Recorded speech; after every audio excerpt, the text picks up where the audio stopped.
When Rebecca Thornton called 911 the first time, she was hiding in her bedroom closet with her 2 daughters, while her ex-husband kicked in the front door, screaming that if he couldn't have her, nobody would. The dispatcher said units were on the way. Nobody came. When she called the second time, 3 days later, he was parked outside her house at 2 a.m., engine running, headlights pointed at her bedroom window, and the dispatcher said they'd send someone to check it out. Nobody came. When she called the third time, he was standing on her porch with a gasoline can in one hand and a lighter in the other, and the dispatcher said officers were en route. By the time they arrived, 47 minutes later, Rebecca and her daughters had fled through the back window in their pajamas and run barefoot through the woods to a neighbor's house. The restraining order was just paper. The police were always too late. The system had failed her so completely that she'd started sleeping in her clothes with her car keys in her pocket, ready to run at any moment. That's when her co-worker, a quiet woman named Diane, who turned out to be married to the president of the Iron Guardians MC, heard Rebecca crying in the break room and asked a simple question. "What would it take to make you feel safe?" Rebecca laughed bitterly and said, "An army." Diane smiled and said, "I can do better than that." 3 days later, 600 motorcycles rolled down Rebecca's street in a thunderous wave of chrome and leather, and the man who had terrorized her for 18 months watched from his car as a wall of bikers formed around the house he'd been planning to burn down, and realized that the woman he'd thought was alone and unprotected had just acquired a family that would make him regret every threat he'd ever made. Rebecca Thornton had been married to Kyle Thornton for 11 years before she finally found the courage to leave. 11 years of walking on eggshells, 11 years of apologizing for things that weren't her fault, 11 years of explaining away bruises to coworkers, to family, to herself. 11 years of believing him when he said he was sorry, when he said it would never happen again, when he said she'd made him do it. She'd stayed for the girls. That's what she told herself anyway. Maddie was 9 now, Lily was 6, and Rebecca had convinced herself that keeping their family together was worth the price she paid in silence and pain. But then Kyle had turned his rage on Maddie. Just once. A slap across the face that left a red handprint on her daughter's cheek and something broken and burning in Rebecca's chest. Maddie had spilled her juice at dinner. That was all. A 6-year-old's clumsy hands, and Kyle had backhanded her hard enough to knock her off her chair. The next day, while Kyle was at work, Rebecca had packed everything that mattered into garbage bags and loaded her daughters into the minivan. She'd driven to her sister's house in Tulsa, 3 hours away, and filed for divorce the following morning. That was 18 months ago. The divorce was final in 6 months. Rebecca got full custody. Kyle got supervised visitation that he rarely bothered to use. She'd thought that was the end of it. She'd thought she was free. She was wrong. Kyle Thornton didn't believe in endings, didn't believe that Rebecca had the right to leave him, to take his daughters, to start a new life without him in it.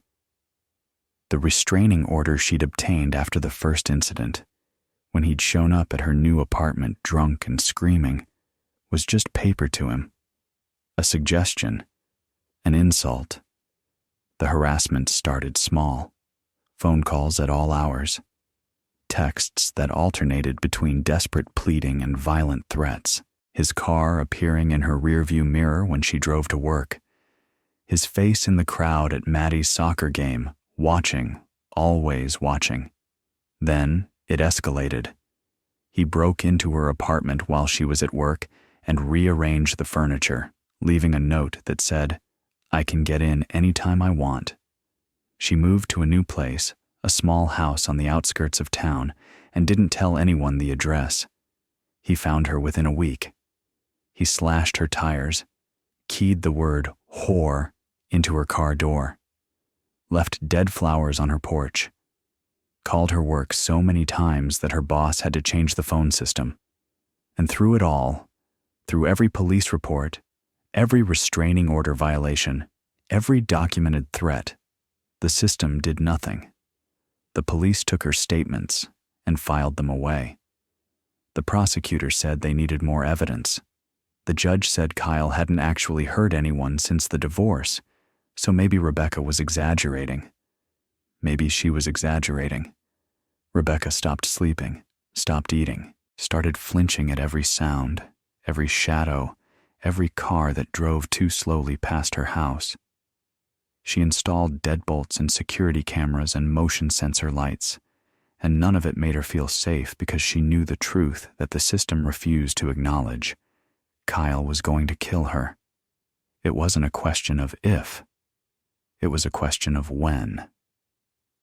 Tell us in the comments where you're watching from today, because this story will remind you that restraining orders are just paper, that systems fail victims every day, and that sometimes the only thing standing between a woman and her abuser is a community willing to show up when official channels won't. The first 911 call came on a Tuesday night in October. Rebecca was in bed, not sleeping. She never really slept anymore, just drifted in a half-conscious state of hypervigilance. When she heard the sound that lived in her nightmares, the front door, someone kicking it. She was out of bed before the second kick, moving on autopilot to the girls' room.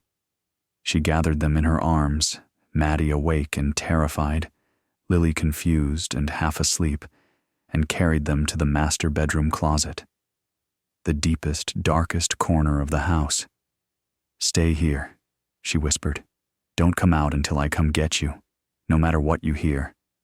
"Mommy, I'm scared." Lily's voice was tiny. "I know, baby. I know. But you're going to be okay. I promise." The front door gave way with a splintering crash. Rebecca dialed 911 with shaking hands. "911, what's your emergency?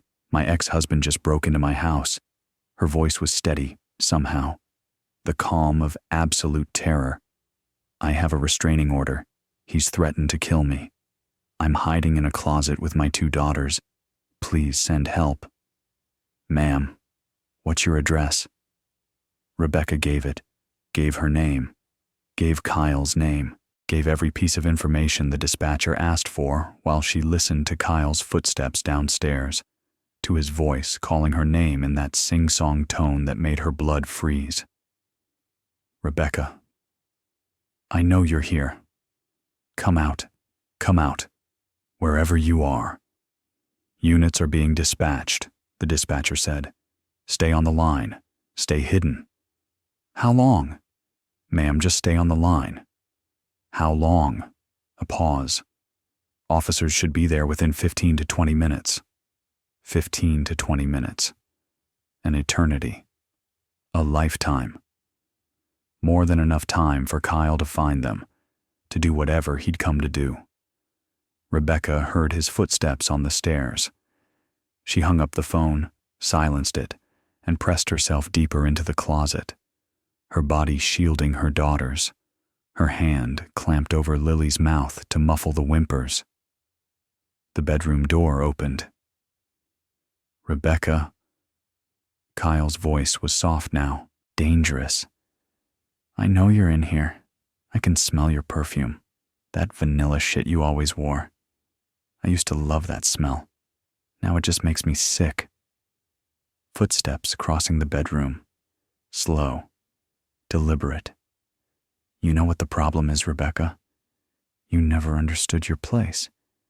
You thought you could leave me, thought you could take my kids, thought you could just move on, like I was nothing, like our marriage was nothing." He was at the closet door. Rebecca stopped breathing. "But I'm not nothing, Rebecca, and you don't get to throw me away." The closet door flew open. Kyle stood silhouetted against the bedroom light, his face twisted with rage, his breath reeking of alcohol. He stared at her.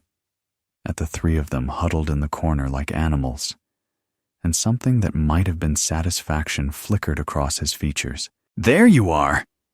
Kyle, please, the girls—" "Shut up." He reached for her. "You're coming with me. We're going to talk. We're going to work this out." "Daddy, no!" Maddie screamed. "Leave Mommy alone!" Kyle's attention shifted to his daughter, and for one frozen moment, Rebecca saw his hand rise, saw the familiar trajectory, saw history about to repeat itself. Something snapped inside her. She launched herself at him, not thinking, not planning, just moving. Her shoulder caught him in the chest, drove him backward, sent them both sprawling onto the bedroom floor. Kyle was bigger, stronger, but she had desperation on her side, and mothers protecting their children can summon strength they never knew they had. She clawed at his face, bit his arm when it came around her throat, screamed for the girls to run, get to the neighbor's house, call for help. She heard them go, small feet pounding down the stairs, the back door slamming, and felt something like relief even as Kyle's fist connected with her jaw and the world went sideways. "You stupid bitch." He was on top of her now, his hands around her throat. "You think you can fight me?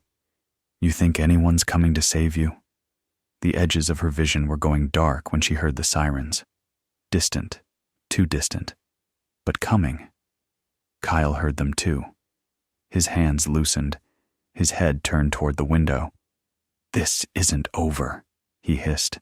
"This is never over."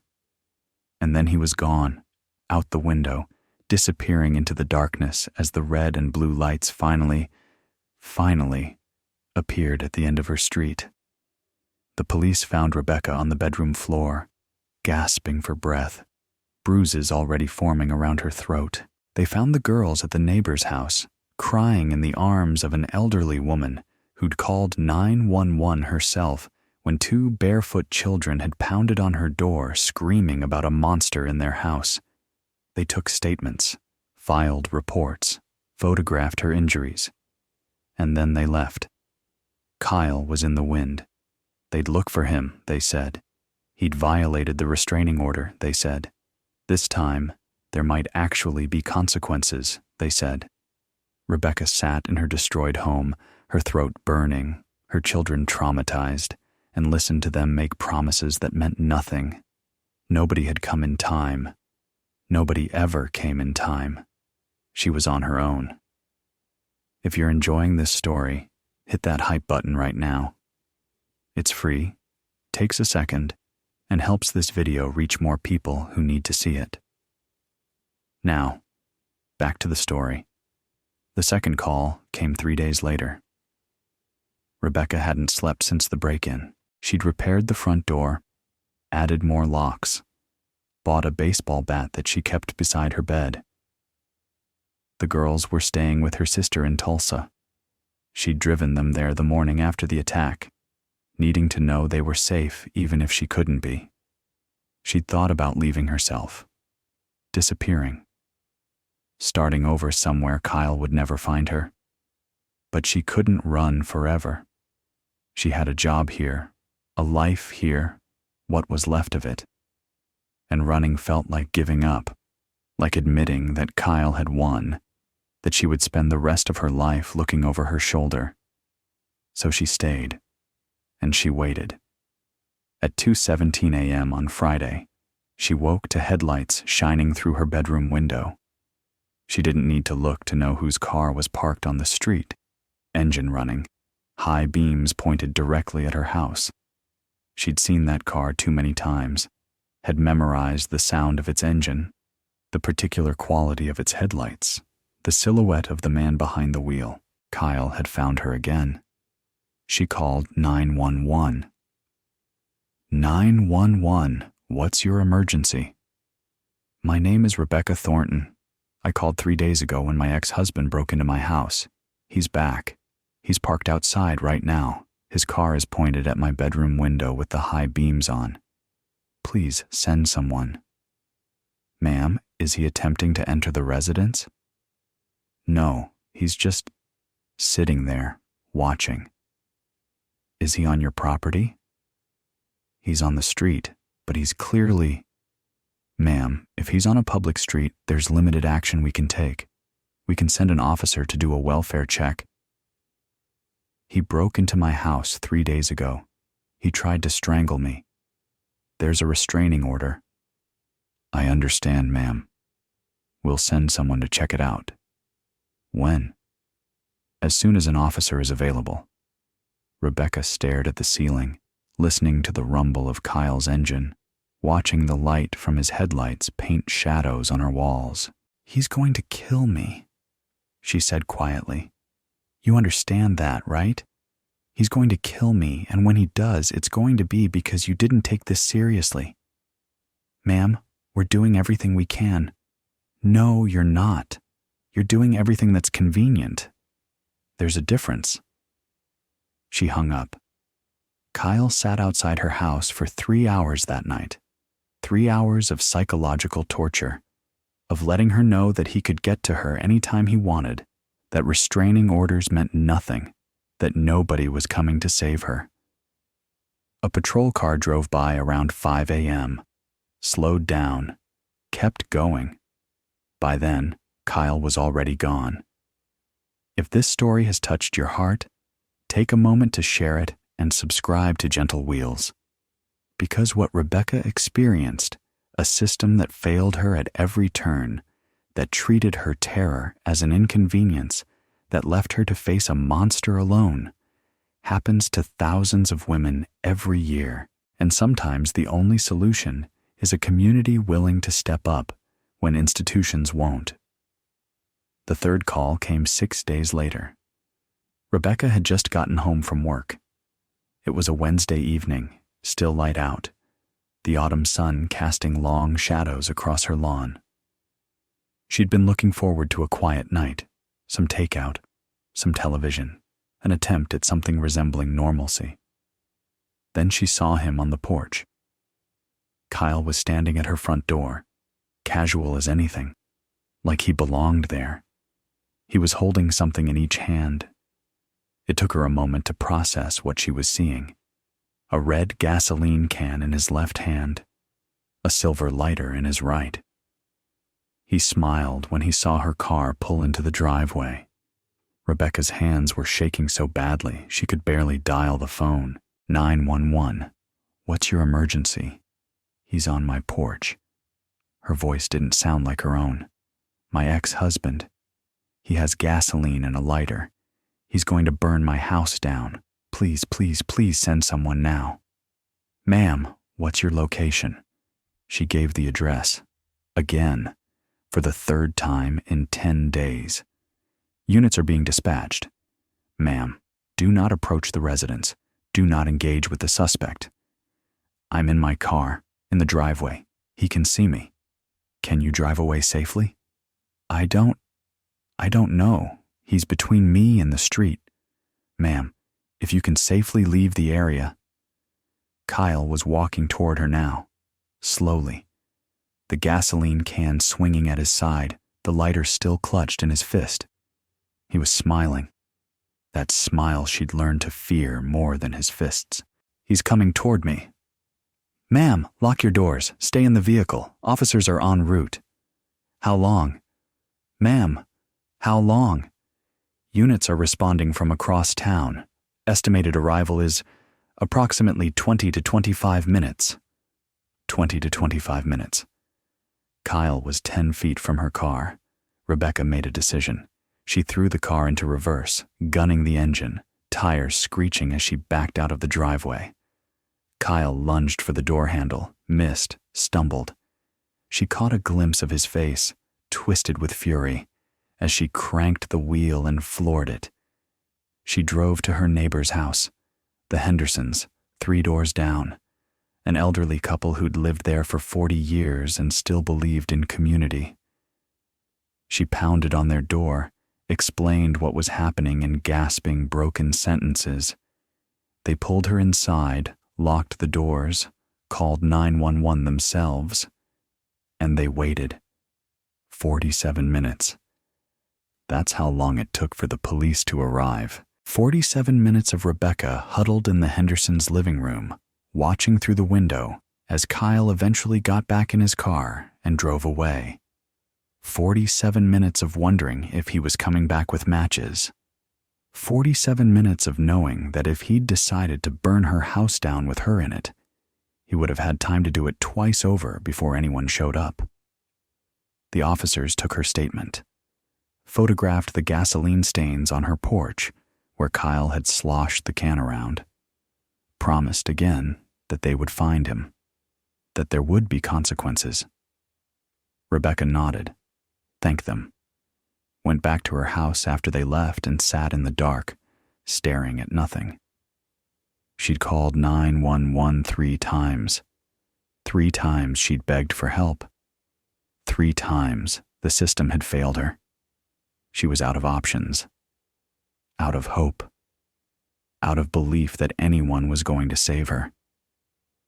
That's when she started sleeping in her clothes with her car keys in her pocket, ready to run at a moment's notice. That's when she started keeping a go bag by the back door, packed with essentials for her and the girls. That's when she accepted what the system had been telling her all along. She was on her own, and Kyle was going to kill her. It was just a matter of time. Diane Miller had worked at the Tulsa Regional Medical Center for 23 years. She was 51 years old, a grandmother of 4. With silver-streaked hair she refused to die, and a no-nonsense demeanor that made her one of the most respected nurses on the oncology floor. She'd seen death more times than she could count, had held the hands of patients as they slipped away, had learned to carry grief without letting it crush her. She'd also been married for 27 years to a man named Marcus Axe Miller, who happened to be the president of the Iron Guardians Motorcycle Club. People who didn't know Diane were often surprised by this. She didn't look like a biker's wife, whatever that meant. She drove a Subaru, volunteered at her church, and had strong opinions about the importance of hand-washing. But Diane had learned long ago that appearances meant nothing, that the men in leather vests who rumbled into her driveway on weekend mornings were some of the kindest, most honorable people she'd ever known. That the Iron Guardians, all 847 members across 12 chapters in 4 states, were bound by codes of loyalty and protection that put most institutions to shame. And that when someone needed help, really needed it, the Iron Guardians showed up in ways the system never could. Diane found Rebecca crying in the break room on a Thursday afternoon. The younger woman was trying to muffle her sobs, clearly embarrassed to be breaking down at work, but the sound carried in the small space. Diane quietly closed the door, sat down beside her, and waited. Eventually, Rebecca talked. She told Diane everything: the marriage, the abuse, the divorce, the escalating harassment, the 3 911 calls, the gasoline can, the lighter, the nights spent not sleeping, waiting for Kyle to finally make good on his promises. She told her about the system that had failed her at every turn, the restraining orders that meant nothing, the police reports that went nowhere, the prosecutors who wanted more evidence, as if the bruises on her throat and the gasoline stains on her porch weren't evidence enough. She told her about the girls, Maddie and Lily, staying with her sister, afraid to come home, afraid their father was going to hurt their mother. About the guilt she felt for not being able to protect them, for not being able to fix this, for bringing them into a world where monsters could terrorize you and nobody would stop them. And when she was done, when she had no more words left, she looked at Diane with red-rimmed eyes and said the thing she'd been thinking for weeks. I'm going to die. He's going to kill me. And nobody's going to stop him. Diane was quiet for a long moment. Then she asked a simple question. What would it take to make you feel safe? Rebecca laughed bitterly. An army, a wall around my house, Someone to actually show up when I call for help instead of making promises they never keep. Diane nodded slowly. What if I told you I could make that happen? Make what happen? All of it. The army, the wall, the people who show up. Rebecca stared at her. What are you talking about? My husband rides with a motorcycle club, the Iron Guardians. 847 members in 4 states. They do a lot of charity work, toy drives, veteran support, that kind of thing. But they also do something else. Diane leaned forward. They protect people.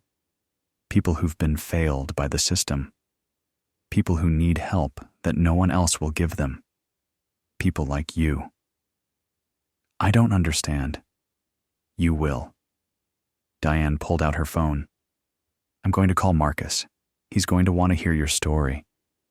And if I know my husband, by this time next week, you're going to have more protection than you ever imagined possible. But why? Why would they help me? They don't even know me. Diane smiled. Because that's what they do. That's who they are. And because no woman should have to face a monster alone, especially when the people who are supposed to protect her have abandoned her. She put the phone to her ear. Hey, honey. I need you to come to the hospital. There's someone you need to meet. If Gentle Wheels has become part of your week, consider joining the channel membership. Just a couple bucks a month keeps these stories coming. Links below, and hit that hype button if you haven't already. Now, back to the story. Marcus Axe Miller arrived at the hospital 45 minutes later. He was 54 years old, built like a bull, with a gray beard that reached his chest and arms covered in tattoos that told the story of 40 years on 2 wheels. His leather vest bore the Iron Guardians patches, a shield with crossed axes, along with the rockers that identified him as the club's national president. To look at him, you might cross the street. You might clutch your purse a little tighter. You might make assumptions based on the leather and the tattoos and the thunderous Harley parked outside. You'd be wrong. Marcus Miller had spent 30 years building the Iron Guardians into something more than a motorcycle club. They were a family, a brotherhood, a community of men and women who'd found each other when the world had let them down, who'd sworn oaths to protect the innocent and stand up for those who couldn't stand up for themselves. When he walked into the hospital break room and saw the woman his wife had called him about, small, exhausted, eyes swollen from crying, he saw his own sister. Not literally. His sister Carla had died 22 years ago. Her husband had beaten her to death while their 3 children slept in the next room. The police had been called 6 times before that final night. They'd never done anything.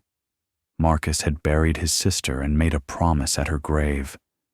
A promise that he would never stand by while another woman was hunted. That he would build something, a family, a force, an army, that would fill the gaps the system left. That would show up when police wouldn't.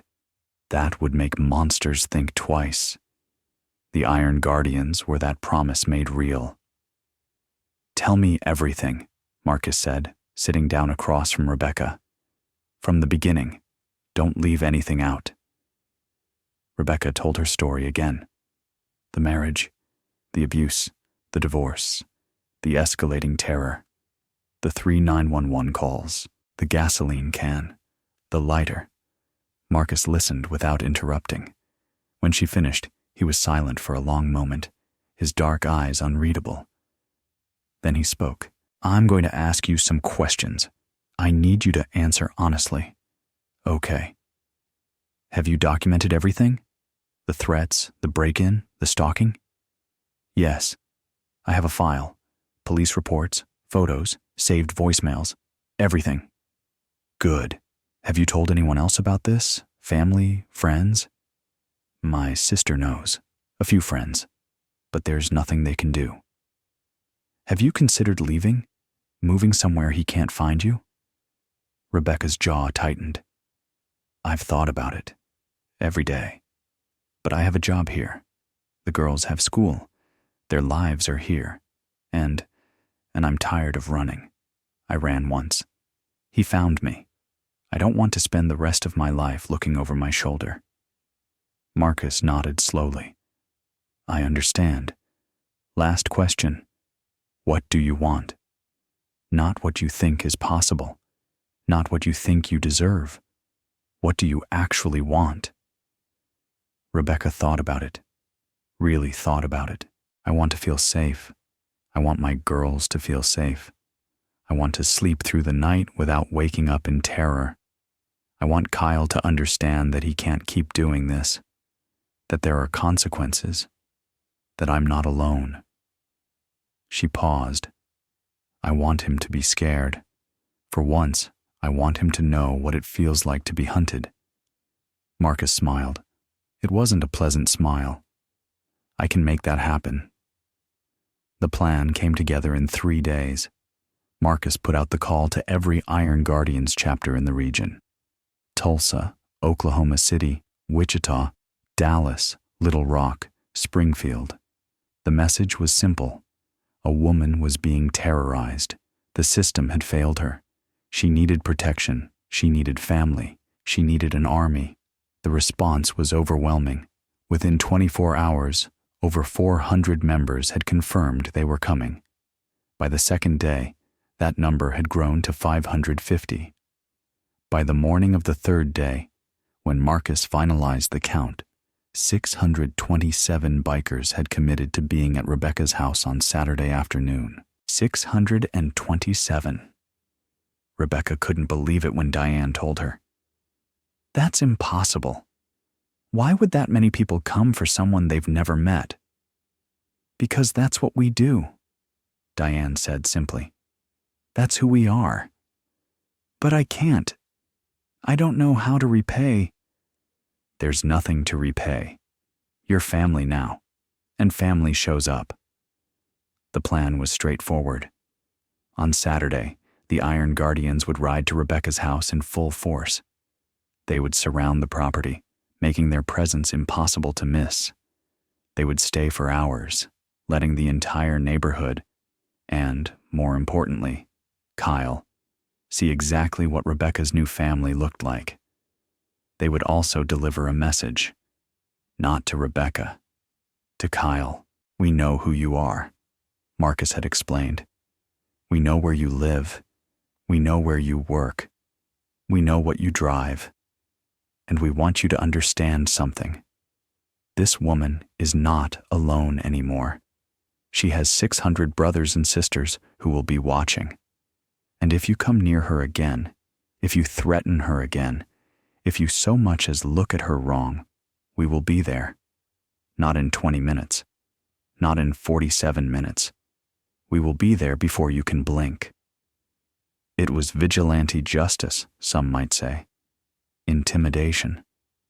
But when the system failed, when the police didn't come, when restraining orders were just paper, what other options were left? Saturday dawned clear and bright. Rebecca had barely slept the night before, but this time it wasn't fear keeping her awake. It was anticipation, nervousness, a feeling she couldn't quite name, but that felt something like hope. The girls were still with her sister. Rebecca had decided not to bring them back until this was over, until she knew it was safe. But she'd video called them that morning, told them something exciting was happening, that Mommy was making new friends who were going to help keep them all safe. What kind of friends? Maddie had asked. The loud kind, Rebecca had said, smiling for the first time in weeks. You'll see? At 1:47 p.m., she heard it. The rumble started as a distant sound, like thunder rolling across the plains. Then it grew louder, closer. A sound that vibrated in her chest, that shook the windows, that made the neighborhood dogs start barking. Rebecca walked to her front porch and looked down the street. and saw an army. They came from both ends of the road, 2 rivers of chrome and leather converging on her house. Hundreds of motorcycles, all riding in formation, all moving with a precision that spoke of practice and purpose. The roar of their engines was deafening, a wall of sound that announced their arrival with unmistakable authority. At the front of one column rode Marcus, his gray beard streaming in the wind, his face set with determination. Beside him was Diane, riding her own Harley, proving once again that she was far more than she appeared. The neighbors came out of their houses, stopped in their yards, on their porches, in the middle of watering their lawns, stared at the impossible sight of 600 motorcycles descending on their quiet suburban street. The bikes pulled into position with military efficiency. They lined the street on both sides, 3 and 4 deep in places. They filled Rebecca's driveway, her yard, the yards of neighbors who had wordlessly given permission. They formed a perimeter around her house that was 3 layers thick, a wall of iron and leather that no one could penetrate. And when every bike was in place, when every engine had been killed, when 600 riders stood beside their machines in a silence that was somehow louder than the thunder that had preceded it, Marcus walked to Rebecca's porch.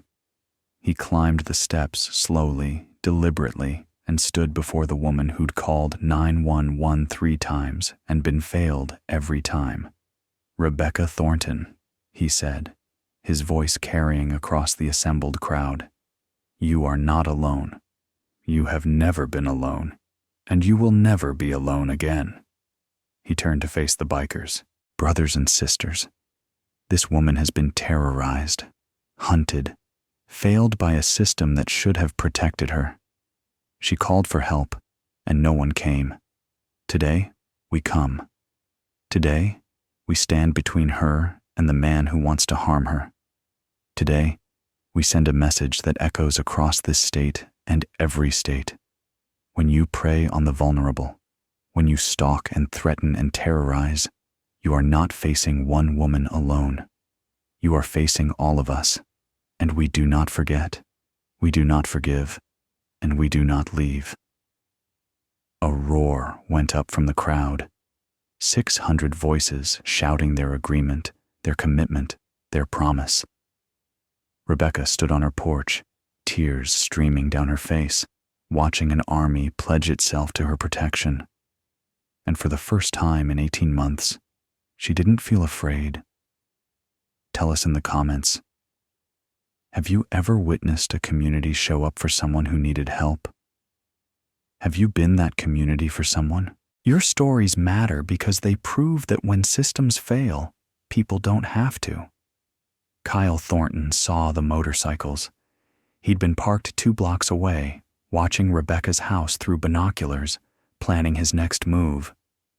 He'd been thinking about tonight, about what he would do when it got dark, about how he would finally end this game of cat and mouse. Then the thunder started. He watched, disbelieving, as hundreds of motorcycles rolled past his hiding spot, watched them converge on Rebecca's house, watched them form a wall around the property he'd been planning to approach after midnight. His hands started shaking. He knew what this was.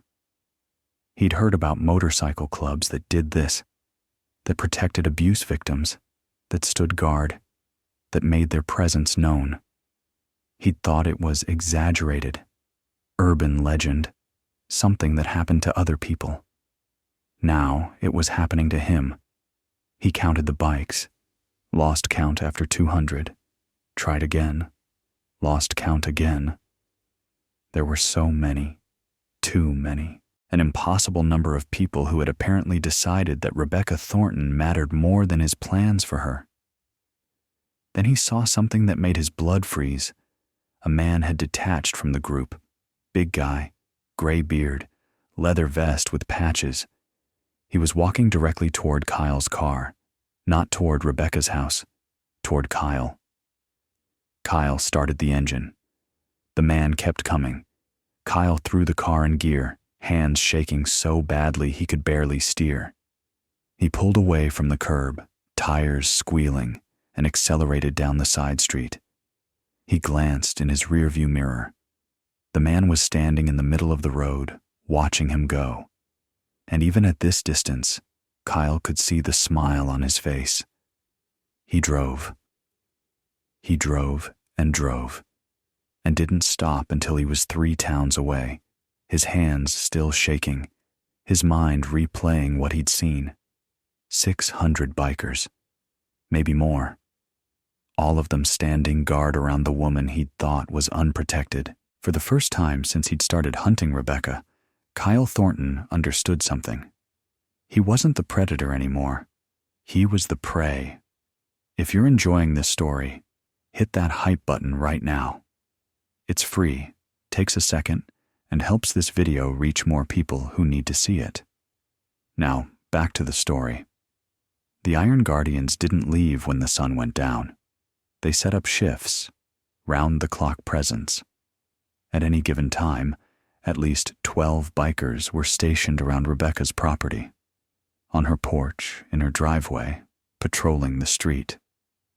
They brought generators and lights. They brought coolers of food and thermoses of coffee. They brought camping chairs and sleeping bags for those who would keep watch through the night. And they brought something else: community. Neighbors who had watched from a distance at first started approaching, asking questions, bringing coffee and sandwiches and the kind of tentative offerings that signaled they wanted to help. The Hendersons, the elderly couple who'd sheltered Rebecca on the night of the gasoline can, sat on their porch all evening, watching the parade of leather and chrome with something like wonder. "In 60 years in this neighborhood," Mr. Henderson told one of the bikers, "I've never seen anything like this. Never seen a community come together like this for one person." "That's because communities have forgotten how," the biker replied. "We're just reminding them." By Sunday morning, the story had spread. Local news showed up, cameras capturing the sight of hundreds of motorcycles surrounding a modest house on a quiet street. The headline wrote itself: 600 bikers stand guard after woman's 911 calls go unanswered.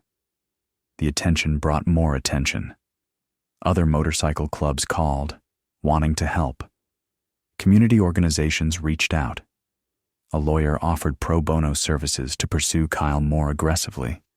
A victims advocacy group pledged resources, and the police, the same department that had failed Rebecca 3 times, suddenly found the manpower to take her case seriously.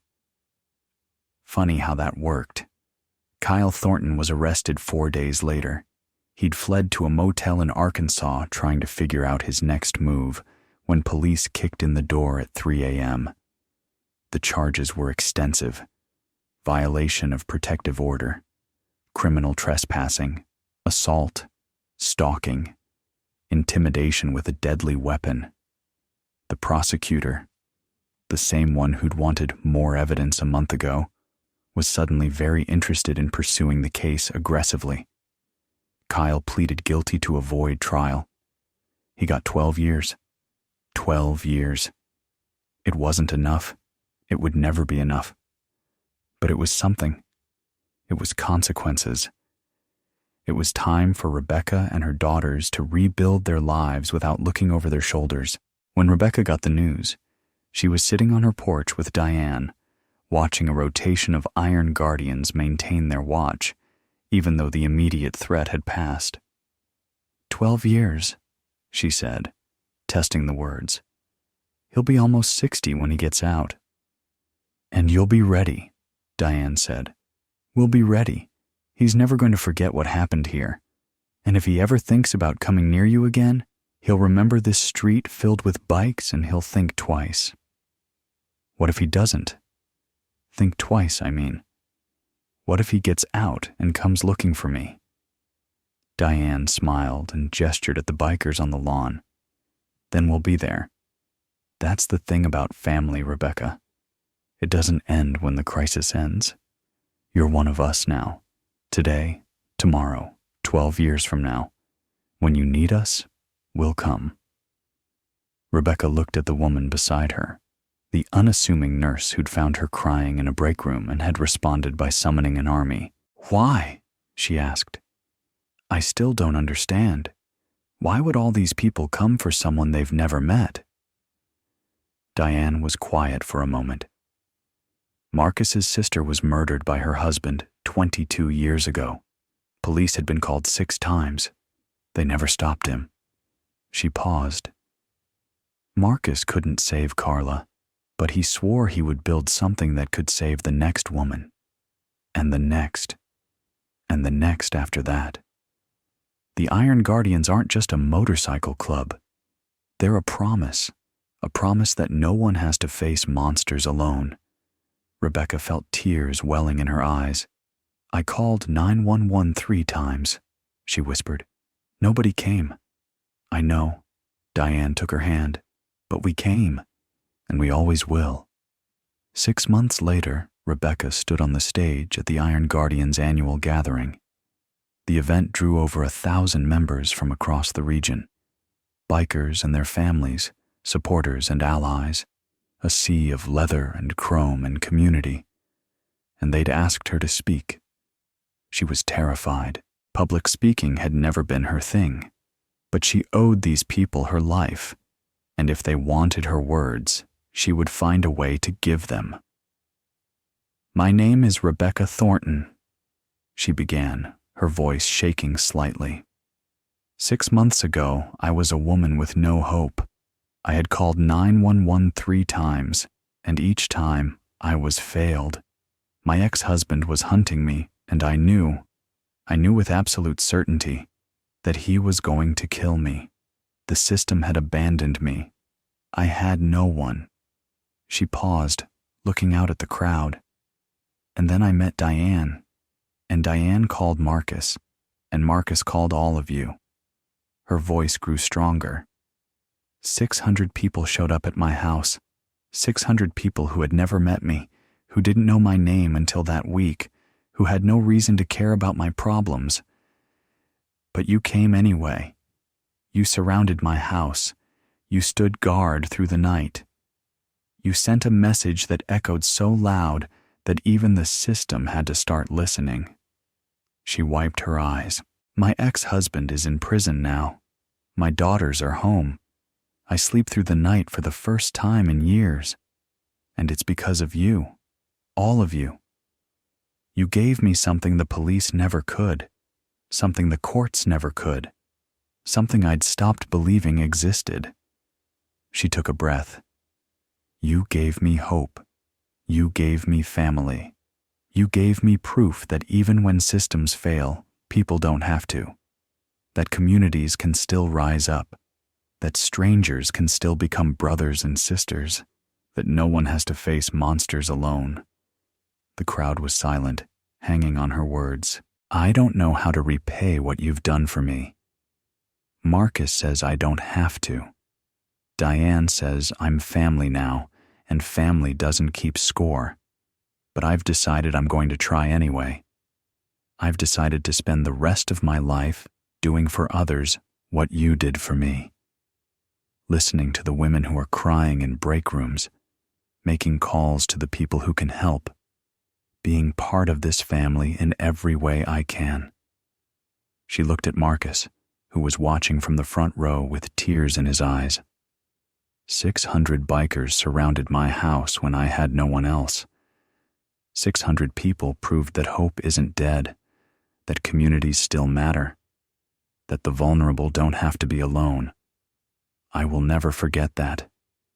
And I will spend every day of my life making sure that what you did for me, what you do for everyone who needs you, is known, is celebrated, is replicated everywhere it can possibly be. She raised her voice. To every woman out there who's called for help and been failed, to every person who's been hunted by someone who should have loved them, to everyone who's been told the system will protect them and learned that it won't.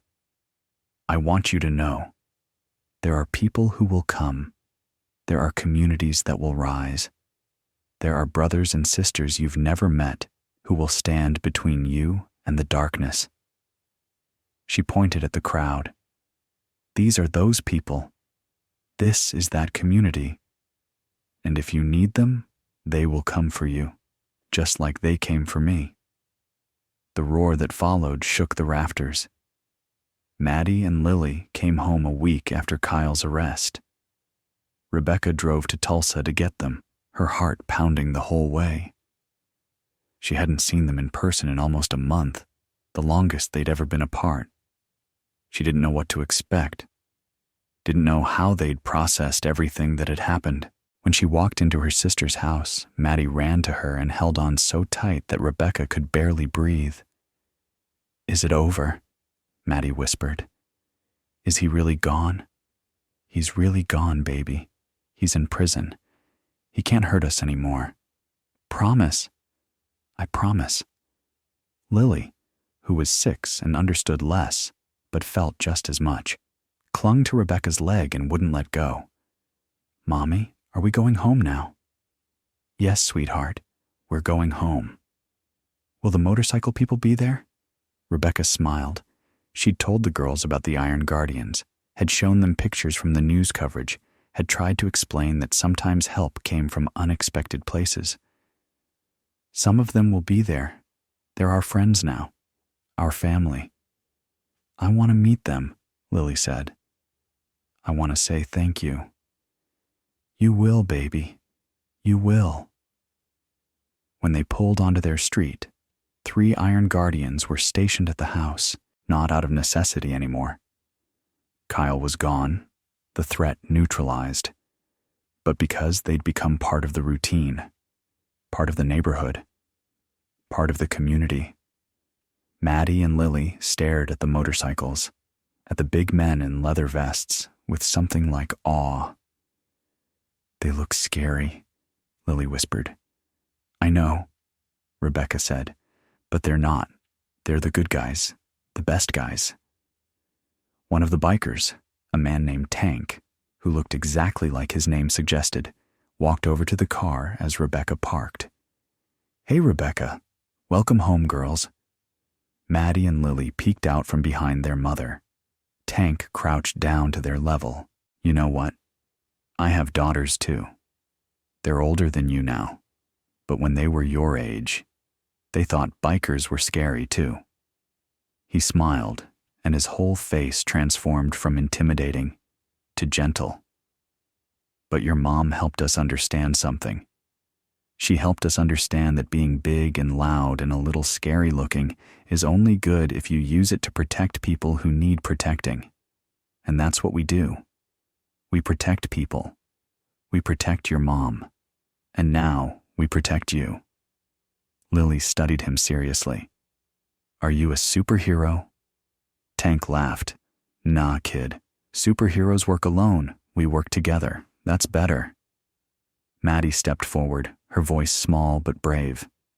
"Thank you for helping my mom when she needed it." Tank's expression softened. "Any time, sweetheart. That's what family is for." If Gentle Wheels has become part of your week, consider joining the channel membership.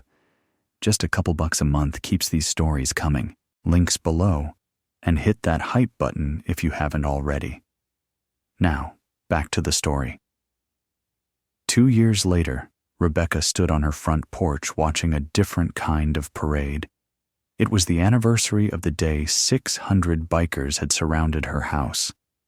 The Iron Guardians had decided to commemorate it annually, not as a reminder of the darkness, but as a celebration of what community could accomplish when it chose to show up. They called it Stand Guard Day. The idea was simple. Every year on this date, Iron Guardians chapters across the country would identify someone who needed help, a victim of domestic violence, a family facing harassment, anyone failed by systems that should have protected them, and show up in force. Not just one location. Dozens. Hundreds. This year, there were Stand Guard events in 14 states. thousands of bikers mobilizing simultaneously, sending a message that echoed from coast to coast. You are not alone. We see you. We will come. At Rebecca's house, the gathering was smaller than that first day, maybe 50 bikes instead of 600, but no less meaningful. These were the core group, the ones who'd become true family over the past 2 years, the ones who showed up for birthday parties and school plays and Sunday dinners. Marcus stood beside her on the porch, watching the bikes roll in. You know, he said, when Diane called me that day at the hospital, I didn't know what to expect. I just knew someone needed help. I didn't know you'd become one of us. Didn't know you'd speak at our rallies and volunteer at our events and fight for other women the way we fought for you. You gave me something to fight for, Rebecca said. You gave me proof that communities still matter. How could I not fight to spread that? Carla would have liked you, Marcus said quietly. My sister. You remind me of her. That same fire, that same refusal to give up. I gave up once, Rebecca admitted, before Diane found me. I'd accepted that Kyle was going to win, that no one was coming, that I was going to die alone and terrified. She paused. You proved me wrong. All of you proved me wrong. And I've spent every day since trying to make sure no one else ever feels that hopeless. Maddie and Lily burst through the front door, wearing matching t-shirts that said, Iron Guardian Family, across the front. Mom, Tank's here. He brought his daughters. Rebecca laughed. Over the past 2 years, Tank's daughters, now teenagers, had become something like big sisters to Maddie and Lily. Another unexpected branch of this unexpected family tree. Go say hi. I'll be there in a minute. The girls ran off, and Rebecca watched them go. Watched them run toward a group of bikers without fear. Watched them hug people who would have terrified them 2 years ago. Watched them laugh and play in a world that finally felt safe. Worth it, she said softly. All of it. Worth it. Marcus nodded. That's why we do what we do. For moments like this. For families that get to stay whole. For kids who get to grow up without fear. He put a hand on her shoulder. And for women who called 911 3 times and got failed, but who found their army anyway. Rebecca smiled. I found more than an army. I found home. Thank you for watching this story. If it reminded you that systems fail, but communities don't have to, that restraining orders are just paper, but 600 bikers are a wall, that no one has to face monsters alone if we're willing to show up for each other, please share it. Subscribe to Gentle Wheels for more stories proving that hope exists in unexpected places, that family is who shows up, and that sometimes the answer to, why won't anyone help me, is 600 motorcycles thundering down your street. Tell us in the comments, have you ever been failed by a system that should have protected you? Have you ever been part of a community that showed up when institutions wouldn't? Your stories matter, because every time we share them, we remind the world what's possible when people decide to care. The Iron Guardians are a fictional club, but organizations like Bikers Against Child Abuse, BACA, and similar groups really do exist, really do protect abuse survivors, and really do show up when the system fails. If you or someone you know is experiencing domestic violence, help is available. National Domestic Violence Hotline, 1-800-799-7233. National Human Trafficking Hotline, 1-888-3737-888. To find a local motorcycle club that protects abuse victims, search BACA plus your state. Because no one should have to call 911 3 times and have nobody come. Someone should always come. And if we build communities like these, if we show up for each other the way the Iron Guardians showed up for Rebecca, someone always will.